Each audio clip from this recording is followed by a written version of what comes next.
నమస్కారం. Welcome to Radha's ప్రాచీన ప్రాంగణం.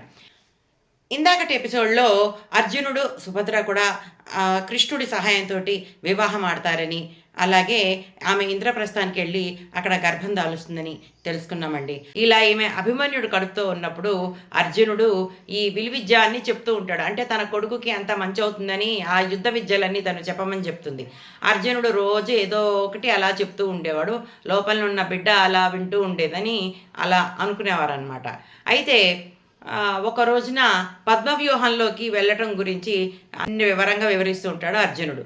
ఇంతలోపల శ్రీకృష్ణుడు వచ్చేసి బయటికి వచ్చే విధానాన్ని చెప్పనీయకుండా ఆపేస్తాడనమాట. అంటే ఇదే విషయాన్ని తన కుమారుడి మరణానంతరము సుభద్ర గట్టిగా అడిగి నిలదీస్తుంది.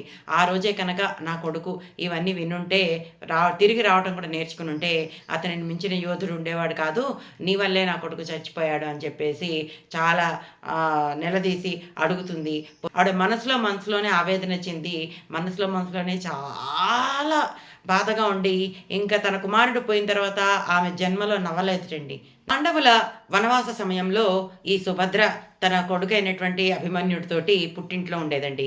కాబట్టి ఎక్కువ కాలము ఈ సుభద్ర తన కొడుకుతోటి పుట్టింట్లోనే ఉండేదన్నమాట. అభిమన్యుడు తన మేనమామలైనటువంటి కృష్ణుడు బలరాముడు దగ్గర అనేక విద్యలు నేర్చుకుంటారనమాట. 16 ఏళ్ల వయసు ఉన్నప్పుడే ఉత్తర అనే ఆమెతోటి వివాహం జరుగుతుందండి. అయితే ఉత్తర గర్భిణీగా ఉన్నప్పుడు ఇతను కూడా యుద్ధంలో పాల్గొనడానికి వెళ్ళటం, ఆ యుద్ధంలో అభిమన్యుడు చాలా వీరోచితంగా పోరాడి వీరమరణం పొందితే అతని మరణాన్ని ఈవిడ అసలు తీసుకోలేకపోతుంది సుభద్ర. శ్రీకృష్ణుని అడుగుతుంది, మొత్తము నువ్వే చేసావు కదా, ఎందుకు ఇలా చేసావు? ఆ రోజే కనుక నా కొడుకు నా కడుపులో ఉన్నప్పుడే వినుంటే కనుక పద్మవ్యూహం నుంచి బయటికి రావడము, ఈరోజు నా కొడుకు మరణించేవాడు కాదు అని చెప్పేసి విపరీతంగా దుఃఖిస్తుందండి. అయితే ఈ అభిమన్యుడి భార్య అయినటువంటి ఉత్తర కడుపుతో ఉండడము, ఆమె కడుపున పరీక్షిత్తు జన్మించటము, ఆ విధంగా పాండవ వంశం నిలబడడం. ఎందుకంటే ఆల్రెడీ మిగతా పిల్లలందరినీ కూడా చంపేస్తారండి యుద్ధంలో.